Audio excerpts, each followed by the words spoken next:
Second question. Relation is defined from natural number to natural number.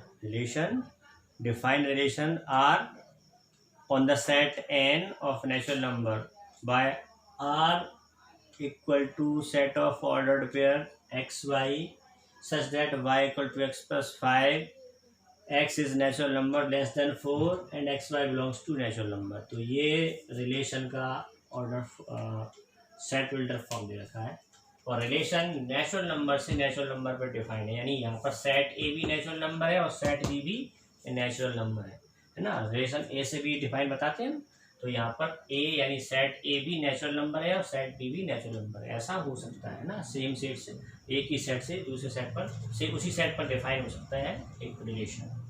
तो अब यहाँ सबसे पहले आपको रिलेशन को रोस्टर फॉर्म में लिखना है।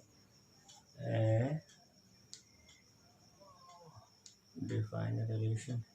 Depict the relationship using roster form. Write down the domain and range.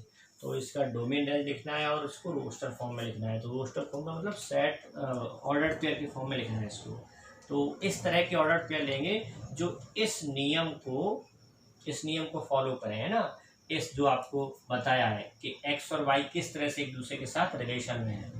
y equal to x plus 5 इस तरह की इक्वेशन दे रखी है, y equal to x plus 5, और x के बारे में बताया कि x एक नेचुरल नंबर है जो 4 से छोटी है।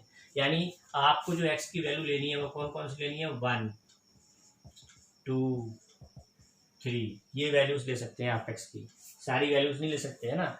हालांकि x और y दोनों नेचुरल नंबर है, तो नेचुरल नंबर तो बहुत सारी होती हैं, लेकिन हमें x की केवल वो नेचुरल नंबर्स वाली वैल्यू लेनी है जो 4 से लेस है ना। ये क्वेश्चन में गिवन है x is a natural number less than 4, तो आपको x की ये 3 वैल्यूज लेनी है। तो उसके हिसाब से y की वैल्यूज क्या मिलेंगी, यहाँ पर x के प्लेस 1 लिखें, 1 प्लस 5 कितना मिलेगा 6। यहाँ पर जो आपको दे रखा है ना y equal to x plus 5, है ना। तो यहाँ x के प्लेस पर 1 लिखेंगे तो y की वैल्यू 6 आ जाएगी, x के प्लेस पे 2 लिखेंगे 2 प्लस 5 7 आ जाएगा, और x के प्लेस पर 3 लिखने पर 8 आ जाएगा। तो आपको जो ऑर्डर्ड पेयर मिलेंगे वो कौन कौन से होंगे, 1 6 1,6 एंड 2,7 एंड 3,8। ये आपको, तो ये जो बन गया ये इस रिलेशन का रोस्टर फॉर्म है। अब डोमेन का मतलब जितने भी ऑर्डर्ड पेयर उस रिलेशन में आ रहे हैं उन सभी का जो फर्स्ट एलिमेंट है वो 1 2 3, इनसे आपको डोमेन मिल जाएगा, इनका जो सेट बना देंगे वो डोमेन। और रेंज 6 7 8 6 7 8, इसमें कोडोमेन पूछा नहीं था। अब कोडोमेन पूछा होता तो क्या होता, कोडोमेन होता नेचुरल नंबर, है ना, कोडोमेन इसका नेचुरल नंबर होता। तो ये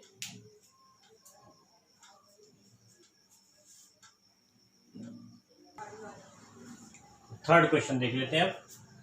relation is defined from set A to set B. Set A is given 1 2 3 5, set B is given 4 6 9।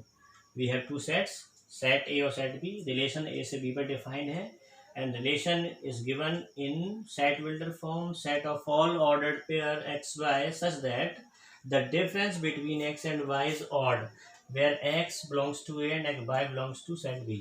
तो अब यहाँ पर इस रिलेशन को रोस्टर फॉर्म में लिखना है। अब नियम क्या है, ये नियम है, यहाँ से लिख रहे हैं the difference between x and y is odd. x और y का जो डिफरेंस है वो ऑड होना चाहिए, ठीक है। तो जो फर्स्ट एंट्री है वो सेट ए में से होगी और सेकंड एंट्री 4 में सेट बी में से होगी, यानी फर्स्ट एलिमेंट सेट ए में से लेना है, सेकंड एलिमेंट बी में से लेना है, जो भी हम यहाँ पर ऑर्डर पेयर लेंगे रोस्टर फॉर्म में, ठीक है। तो मैं यहाँ पर 1 लेता हूँ और 4 लेता हूँ, 1 and 4, ठीक है। 1 और 4 का डिफरेंस 1 माइनस 4 कितना आएगा, ये -3 आएगा, है ना। डिफरेंस कितना आ गया 3, और 3 कैसा है, ऑड है, तो ये ऑर्डर पेयर बन जाएगा 1,3, ठीक है। इग्नोर करेंगे साइन, मैग्नीट्यूड लेना है ना, डिफरेंस मतलब जो ऑड नंबर आना चाहिए। तो 1 और 4 का डिफरेंस 3 है जो कि एक ऑड नंबर है, तो 1 सॉरी यहाँ 1 3 लिख दिया मैंने, ये 1 4 लिखना है। 1 और 4 का जो डिफरेंस है वो ऑड है, इसलिए 1 4 एक क्या था ऑर्डर पेयर हुआ है ना इसमें। फिर 1 6 का डिफरेंस भी 5 है और वो एक ऑड नंबर है, तो 1 6 भी हम ले सकते हैं 1,6। 1 और 9 का डिफरेंस 1 और 9 का डिफरेंस 8 है। 1 -9 we get -8 and magnitude of -8 is 8। तो ये फिर एक इवन नंबर है तो फिर इस तरह का ऑर्डर्ड पेयर रिलेशन को बिलोंग नहीं करेगा। ठीक है, तो 1 6 1 4 ये तो बिलोंग करेंगे, ये तो हम लिखेंगे, लेकिन इस तरह का कोई एलिमेंट नहीं होगा इसमें, इसको छोड़ देते हैं। तो 1 4 हो गया, 1 6 हो सकता है, 1 9 नहीं होगा, नहीं लिखा नहीं है। फिर 2 4 नहीं हो सकता क्योंकि 2 4 का डिफरेंस इवन है, ऑड से इवन। तो 3 4 ये हो सकता है, 3 4 3 6 ये भी हो सकता है, 3 9 नहीं हो सकता क्योंकि 3 और 9 का डिफरेंस 6 है जो इवन है, छोड़ देते हैं। फिर 5 मैंने शायद 2 4 लिया है कि नहीं लिया, 2 4 नहीं लिया, 2 6 नहीं लिया है ना। तो 1 4 1 6 तो ले लिए मैंने, और 1 9 भी लिया है, 1 9 लिया नहीं है, 2 4 हो नहीं सकता। फिर 2 6 के बारे में 2 6 भी नहीं हो सकता, और 2 9 रह गया है, 2 9 भी लिख देता हूँ मैं क्योंकि 2 और 9 का डिफरेंस भी ऑड है ना। और 3 4 हो सकता है, 3 6 ये लिख दिया है, 3 9 होगा नहीं, उसको छोड़ दिया। फिर 5 4 ले लेते हैं, 5 4 ये भी पॉसिबल है, डिफरेंस 5 6 ये भी पॉसिबल है, और 5 9 ये आपका नहीं होगा कि 5 9 का जो डिफरेंस है वो 4 होगा और 4 इवन है। तो ये सारे के सारे ऑर्डर्ड पेयर आएंगे, ये एलिमेंट होंगे। एलिमेंट्स आगे पीछे लिखे हो जाते हैं, उससे कोई प्रॉब्लम नहीं है। 2 9 यहाँ लिखा है, आप चाहो तो 2 9 को फर्स्ट नंबर पे लिख दो, सेकंड नंबर पे लिख दो, या थर्ड नंबर पे लिख दो, उससे कोई फर्क नहीं पड़ता। ऑर्डर कुछ भी हो सकता है ना। एलिमेंट्स का वो किसी भी नंबर पे आ सकते हैं सीक्वेंस में, है ना। फर्स्ट सेकंड थर्ड 1 2 3 4 5 6 7, तो टोटल 7 एलिमेंट्स इस रिलेशन में आ रहे हैं, या 7 ऑर्डर्ड पेयर हैं, बाकी के और कोई नहीं है। 7 ऑर्डर यही रोस्टर फॉर्म है इस रिलेशन का। क्वेश्चन नंबर 4, इसमें आपको एक डायग्राम दे रखा है, एक एरो डायग्राम सेट पी से सेट क्यू के लिए। सेट पी के एलिमेंट 5 6 7, सेट क्यू के एलिमेंट 3 4 5।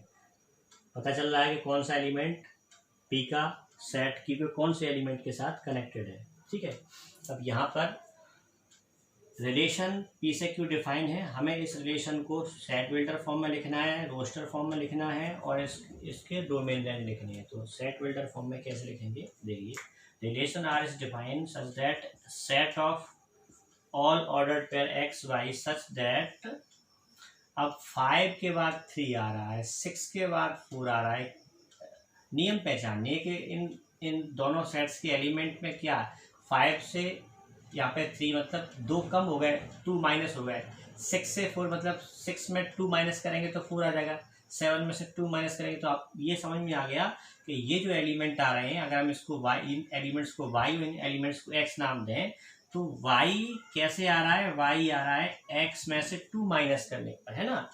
तो ये नियम हो गया x y और set of all ordered pair x y such that y equal to x minus 2, where x belongs to set P and y belongs to set Q। तो ये इसका सेट बिल्डर फॉर्म है। Roster form लिख देते हैं। Roster form बहुत आसान है, हमें एरो डायग्राम दे रखा है 5 3 फर्स्ट ऑर्डर पेयर बन जाएगा, फिर सेकंड ऑर्डर पेयर 6 4, नेक्स्ट बनेगा 7 5। अब इसके डोमेन और रेंज लिखना है। डोमेन हो जाएगा 5 6 7, डोमेन में कौन कौन से एलिमेंट आएंगे 5 6 7, और रेंज में आएंगे 3 4 5, 3 4 5। फर्स्ट एलिमेंट डोमेन बन जाता है, सेकंड एलिमेंट रेंज बन जाता है। तो इस क्वेश्चन के 3 आंसर्स होंगे। एक तो ये होगा आपका set vector form, roster form, और ये आपके डोमेन एंड रेंज। अब बाकी जितने भी क्वेश्चन बच रहे हैं इसमें से वो आप लोगों को करने हैं। अगर किसी क्वेश्चन में प्रॉब्लम आती है तो आप मुझे बता सकते हैं।